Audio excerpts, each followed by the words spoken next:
MP Chamala Kiran Kumar Reddy Bhuvanagiri ప్రజలకు కృతజ్ఞతలు తెలిపారు. తనను గెలిపించినందుకు అందరికీ రుణపడి ఉంటారన్నారు. ఈ సందర్భంగా బీఆర్ఎస్ పై విమర్శలు చేశారు. కేసీఆర్ తన కూతురి బెయిల్ కోసం బీజేపీతో కుమ్మక్కయ్యారన్నారు. ప్రజల్లో అనుమానం రాకుండా బీజేపీకి పరోక్షంగా మద్దతు ప్రకటించారన్నారు. పలు పార్లమెంటు నియోజకవర్గాల్లో బలహీన అభ్యర్థులను ప్రకటించారన్నారు ఆరోపించారు. ఎగ్జాజరేటెడ్ గా చేసి దాన్ని ప్రజలను మోసం చేసి సెన్సెక్స్ ని భారీ ఎత్తున పెంచి ఈరోజు కుంభకోణానికి 20 లక్షల కోట్లు ఆర్థిక నష్టం జరిగింది భారతదేశంలో. ఈ యొక్క ఎగ్జాజరేటెడ్ ఫిగర్స్ కేవలం ఒక వ్యాపార మోడలే. పదే పదే ఆ సర్వేలు తప్పు అని చెప్పడం జరిగింది మా రాహుల్ గాంధీ గారు.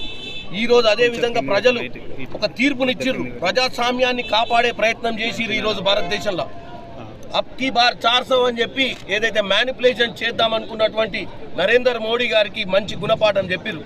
ప్రజలకు ఎవరైనా విశ్వగురు అని కాదు, ఎవరు కాదు, అందరు ప్రజలకు ఎవరైతే ప్రజల కష్ట సుఖాలు ప్రజల కోసం పనిచేసే నాయకత్వాన్ని కోలుకుంటారు తప్ప ప్రతిసారి మాటలు చెప్పి కులమతాల మధ్యన చిచ్చు పెట్టేటువంటి విధంగా సెక్యులర్ పదాన్నే తుడిచిపెట్టే విధంగా చేసినటువంటి బీజేపీ పార్టీకి పెద్ద చెంపపెట్టు.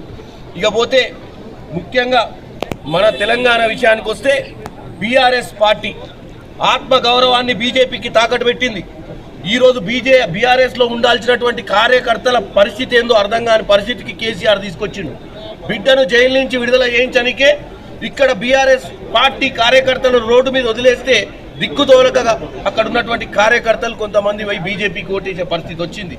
ఈరోజు ఒక్క సీటు కూడా రాని బీఆర్ఎస్ పార్టీ రోజు పొద్దున్న లేస్తే రోడ్ల మీద వచ్చి కాంగ్రెస్ పార్టీని తప్పుపట్టే ప్రయత్నం చేస్తున్నారు. 10 ఏళ్ల పాలన నుంచే తరిమి కొట్టిన మిమ్మల్ని ఈరోజు మీకు అక్కడ చిత్తశుద్ధి లేదు, ఈరోజు పార్టీని కాపాడుకునే ప్రయత్నం లేదు, సొల్లు కబుర్లు మాట్లాడుకుంటూ మా రేవంత్ రెడ్డి గారు, మా ముఖ్యమంత్రి గారు ఇస్తున్నటువంటి పథకాల మీద తప్పుడు ప్రచారం చేసినా ఈరోజు ప్రజలు నమ్మలేదు. మిమ్మల్ని మీ కార్యకర్తలు పాపం మిమ్మల్ని నమ్ముకొని ఉన్నటువంటి కార్యకర్తల్ని కూడా మీరు తీసుకుపోయి తాకట్టు పెట్టినటువంటి పరిస్థితి ఉంది. రానున్న రోజుల బీఆర్ఎస్ పార్టీ భవిష్యత్తు శూన్యం అని చెప్తున్నా. బీజేపీ కూడా ఈరోజున్న పరిస్థితుల్లో బీఆర్ఎస్ ఓట్లు తీసుకోగలిగింది. కానీ రానున్న లోకల్ బాడీ ఎన్నికలల్లో ఈ 2-3 నెలల్లో వచ్చే లోకల్ బాడీ ఎన్నికలల్లో ఇటు బీజేపీని బీఆర్ఎస్ని రెండు శూన్యం చేస్తామని తెలియజేస్తున్నాం. ఎగ్జాజరేటెడ్గా చేసి దాన్ని ప్రజలను మోసం చేసి సెన్సెక్స్ని భారీ ఎత్తున పెంచి ఈరోజు కుంభకోణానికి 20 లక్షల కోట్లు